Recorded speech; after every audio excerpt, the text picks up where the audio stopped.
നമസ്കാരം. Raf talks ഫുട്ബോളിലേക്ക് ഏവർക്കും സ്വാഗതം. ഇന്ന് ഇംഗ്ലീഷ് പ്രീമിയർ ലീഗിൽ ഒരു കടുത്ത പോരാട്ടമാണ് ഫുട്ബോൾ ആരാധകരെ കാത്തിരിക്കുന്നത്. കരുത്തരായ മാഞ്ചസ്റ്റർ യുണൈറ്റഡും ആഴ്സണലും തമ്മിലാണ് ഏറ്റുമുട്ടുക. ഇന്ന് രാത്രി ഇന്ത്യൻ സമയം 9 മണിക്കാണ് ഈ ഒരു മത്സരം നമുക്ക് വീക്ഷിക്കാനാവുക.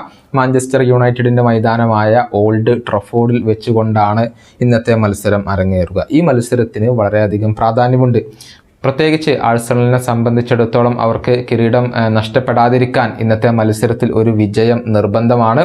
നമുക്കറിയാം, നിലവിൽ ഇംഗ്ലീഷ് പ്രീമിയർ ലീഗിലെ പോയിന്റ് പട്ടികയിൽ 1-ാം സ്ഥാനത്ത് മാഞ്ചസ്റ്റർ സിറ്റിയും 2-ാം സ്ഥാനത്ത് ആഴ്സണലുമാണ്. രണ്ട് ടീമുകളും 36 മത്സരങ്ങൾ വീതമാണ് കളിച്ചിട്ടുള്ളത്. 85 പോയിന്റാണ് മാഞ്ചസ്റ്റർ സിറ്റിക്കുള്ളതെങ്കിൽ ആഴ്സണലിന് 83 പോയിന്റ് ഉണ്ട്.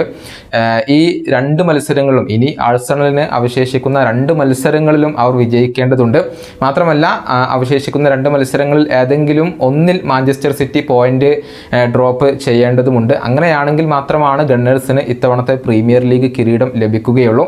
അതുകൊണ്ട് തന്നെ ഇന്നത്തെ മത്സരത്തിൽ മാഞ്ചസ്റ്റർ യുണൈറ്റഡിനെ പരാജയപ്പെടുത്തൽ ഇപ്പോൾ ആഴ്സണലിന് വളരെയധികം നിർബന്ധമാണ്. അതേസമയം മാഞ്ചസ്റ്റർ യുണൈറ്റഡിന് ഇതൊരു അഭിമാന പോരാട്ടമാണ് എന്ന് വേണമെങ്കിൽ പറയാം. വളരെ മോശം പ്രകടനമാണ് യുണൈറ്റഡ് ഇപ്പോൾ നടത്തിക്കൊണ്ടിരിക്കുന്നത്. കഴിഞ്ഞ മത്സരത്തിൽ ക്രിസ്റ്റൽ പാലസിനോടെതിരില്ലാത്ത 4 ഗോളുകൾക്കാണ് മാഞ്ചസ്റ്റർ യുണൈറ്റഡ് പരാജയപ്പെട്ടിട്ടുള്ളത്.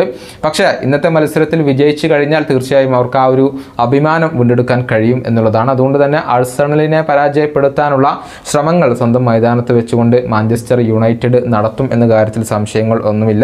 ഏതായാലും ആഴ്സണലിനെ സംബന്ധിച്ചിടത്തോളം യുണൈറ്റഡിനെതിരെയുള്ള മത്സരത്തിന് ശേഷം എവേർട്ടനെയാണ് അവർ നേരിടുക. ഈ 2 മത്സരങ്ങളിലും അവർക്ക് വിജയം നിർബന്ധമാണ്. അതേസമയം സിറ്റിയുടെ കാര്യത്തിലേക്ക് വന്നാൽ ഇന്നലെ നടന്ന മത്സരത്തിൽ ഫുൾഹാമിനെ എതിരില്ലാത്ത 4 ഗോളുകൾക്ക് സിറ്റി പരാജയപ്പെടുത്തിയിരുന്നു. ഇനി ടോട്ടൻഹാം, വെസ്റ്റ് ഹാം എന്നിവരാണ് അവരുടെ എതിരാളികൾ.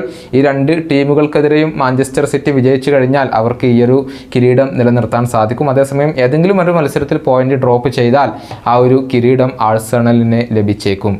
ഈ വീഡിയോയുടെ അവസാനിപ്പിക്കുന്നു. വീണ്ടും കാണാം.